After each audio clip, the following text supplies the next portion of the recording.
today I will be talking about one of the hottest shows on Broadway right now that actually won the Tony for Best New Musical over the summer. The Outsiders. I have had the pleasure of seeing this show twice now, once with my mom and once with my dad. After seeing the show, I can most certainly understand why it won Best Musical. Every aspect of the show is incredible. I could honestly go on for hours about why it's amazing, but I'm going to condense it to however long this video is going to turn out to be. The first thing you need to know about this show is what it's about. Ponyboy Curtis, our protagonist, and yes, Ponyboy is actually his legal name, they make that very clear, is growing up in 1967 Tulsa, Oklahoma. During the time that Ponyboy is growing up, Tulsa is comprised of two rival gangs, the Greasers and the Socs. The Greasers are kind of rebellious and known for being rule breakers and tough. They don't break the rules because they want to, though. They break the rules because sometimes it's the only way they can provide for themselves. They don't have their basic needs provided for them the same way that the Socs do. The Socs are the other gang, and they live on the opposite side of town in Tulsa. Let's just say they want to keep it that way. The Socs do not like the Greasers, and whenever they see a Greaser, they will attack them. That's why the Greasers have to be so tough. If they weren't tough, how would they be able to protect themselves from the Socs whenever the Socs attack? Ponyboy and his friends are Greasers, but don't really fit in with the Greasers or the Socs. The Outsiders follows their journey of navigating that struggle along with the other struggles that come with adolescence. In case you can't already tell, The Outsiders is a very sad story with very intense topics.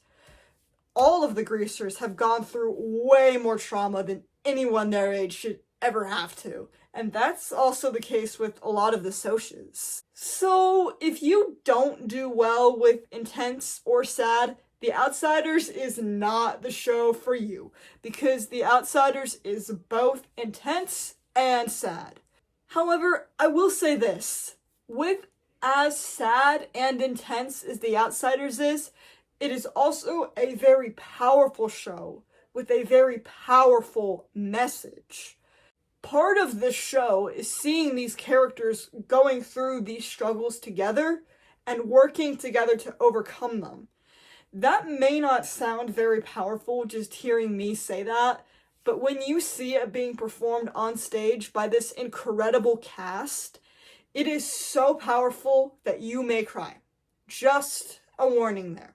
I'm not sure if The Outsiders is a powerful story just because it was written to be powerful, or because it's powerful because the cast performs it that way. I say that because the cast of The Outsiders on Broadway right now are some of the most talented people I have ever had the pleasure of watching on stage. Their acting, their vocals, and most of all, their chemistry with each other is what makes this show so special, in my opinion. Each actor is legit perfect for their role. I could not imagine anybody but Brent Comer, Jason Smith, and Brody Grant playing Ponyboy and his two brothers, Daryl and Soda Pop. Yes, Soda Pop is also his legal name. I love the toughness that Brent brings to Daryl and the softness that Jason brings to Soda Pop. Both of their vocals, too, are some of the best vocals I've ever heard. As for Brody, don't even get me started on Brody.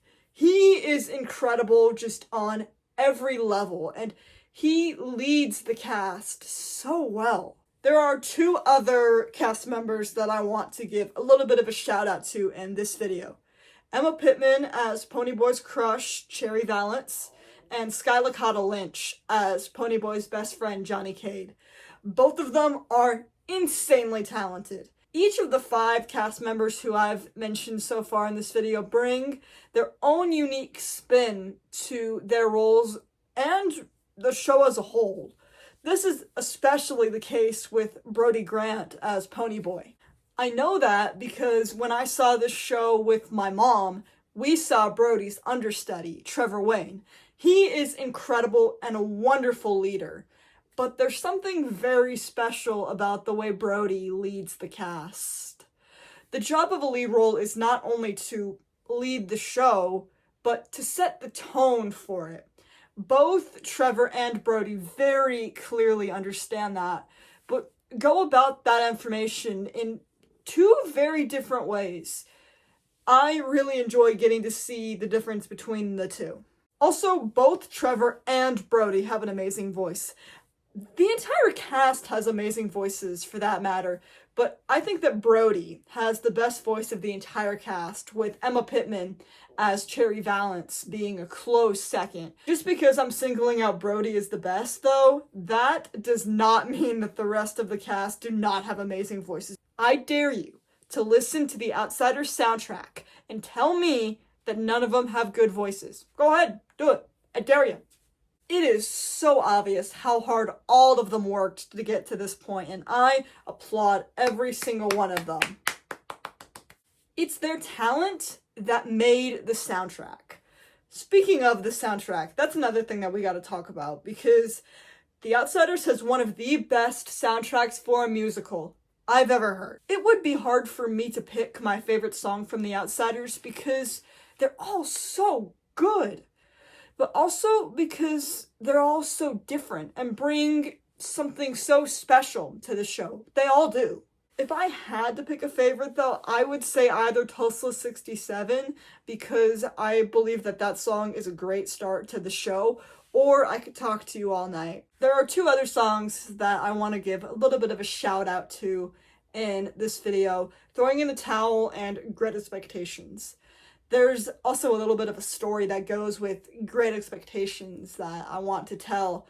So, for those who don't know, Great Expectations is actually a book by Charles Dickens, and I had started reading Great Expectations, the book, the same day that I saw The Outsiders for the first time, not knowing that there was going to be a song about the book of Great Expectations, yet alone that book actually be a plot point of The Outsiders.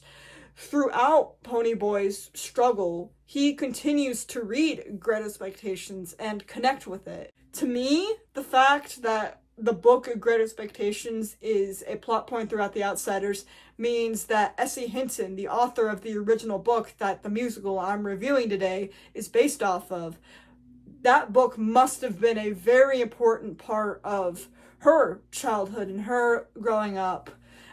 I always love it when authors in interviews talk about the fact that a lot of the stuff in their books are actually based on real experiences. In fact, S.E. Hinton actually grew up in Tulsa, Oklahoma, and her high school was composed of the Greasers and the Socias. I wonder where she got that from to use in The Outsiders. I wonder. Also, did you know that S.E. Hinton was only 16 years old when she wrote the original Outsiders book? That's crazy. If anything, that makes the story even more realistic, because it's a teenager writing about things that teenagers experience even today. I've established how good the soundtrack is. Now I want to talk about the choreography a little bit. There wasn't actually a whole lot of choreography, but it was really great and looked really advanced when it actually was there. The thing with that is, in my opinion, the choreography actually looked better in the fight scenes than it did in the musical numbers, or at least was more advanced in the fight scenes than it was in the musical numbers. The particular fight scene that I'm talking about with that is at the very end of the second act, the final battle between the Greasers and the Socias.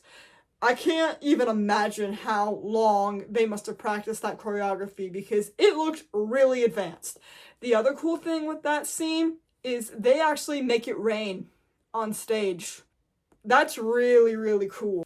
The rain in that fight scene was actually one of the only times that they used special effects during The Outsiders. And that actually worked really well for that particular show. It didn't need that much special effects, unlike, say, Back to the Future. With Back to the Future, the effects were such an integral part of your experience seeing the show. And it's what you remembered leaving the show. For The Outsiders, you're going to remember the incredible talent and the incredible set. As part of the set, they actually had a car on stage throughout the entire show, and that was fun getting to look at. Knowing that the set is cool, my recommendation for where to sit would most certainly be at the center of one of the first 2 rows of the mezzanine, because A, you can see the whole set and don't have to constantly be looking everywhere. And number 2, a lot of the action actually happens higher on the set, so you don't have to keep looking up. You can get a good view of those scenes and the scenes that happen on ground level on the stage. When I saw the show with my mom, we were like really close. Here's a view of that. It was cool. It was very cool, actually, because we got to see the actors up close. But again, we had the problem. We had to constantly be looking around, and we were sitting looking up. When I saw the show with my dad, we were about halfway up in the mezzanine to the left side when the audience is looking at the stage, the right side when the actors are looking at the audience. Here's a view of that. And I enjoyed sitting in that seat. Okay, thank you for bearing with me through all of that. I know it's a lot. I only have one more thing I want to talk about, and that final thing is the stage door. For those of you who don't know, the stage door is where you can go after a show to meet the actors and get their autographs and maybe a picture with them. If you don't know where to go for the stage door for a particular theater, all you gotta do is ask an usher in the theater and then just follow the directions after the show and line up at the barricades. For the Jacobs Theater, which is where The Outsiders is playing on Broadway right now, all you have to do is go out the door that you came in to see the show and then line up at the barricades. You'll see the barricades, no problem. The stage door is fun, but there are 2 things that you need to know about it. Number 1, the only way that you are guaranteed a good spot at the stage door is if you leave for the stage door to get a spot there during bows of the show, which maybe isn't what you want to do. If you don't get a good spot at the stage door, there isn't a guarantee that you're going to be able to get the signatures unless you either pass your playbill to the person in front of you and then they'll pass it up to the actor and then get it passed back to you after the actor signed it. Or if you're maybe like second row, just hold it or whatever you want signed over the crowd and then the actor can grab it and sign it and give it back to you. As for what I got signed at the stage door, the first time that I went with my mom, I got a poster and obviously a playbill signed. The second time I went with my dad, I got another playbill and my copy of The Outsiders novel signed. Here's the poster. The signatures are a little bit hard to see, but here it is. And then both playbills and the book are right there. That's the book, and then those are the playbills. Speaking of the book, I highly recommend that you read the book before going to see this musical because there are some references that you would only get if you read the book. There's one in particular that I'm thinking about right now that happens just before the closing number. So make sure to read the book before you go and you'll know what I'm talking about. With that being said, I think that covers just about everything. I hope that you guys enjoyed this video and that it inspired you to go see The Outsiders musical if you have not already. Even if you cannot make it to Broadway to see this show, have no fear because they are kicking off a North American tour fall of this year of 2025. So I will leave the dates of those tour in the description. But if you can't make it to New York, currently they are booking till early January of 2026. I will put the exact date right here. I don't know just off the top of my head, but I'll put the date right here. So if you can't make it to New York before then, make sure to go check it out. Most likely they will continue to run on Broadway, though, for a long time after that date. They'll continue to extend, so have no fear. With that being said, Please make sure to like, subscribe, and share this video. You have no idea how much that helps me. Thank you for watching. You're amazing. Let me know your thoughts on the show if you go to see it, and I will see you in the next video.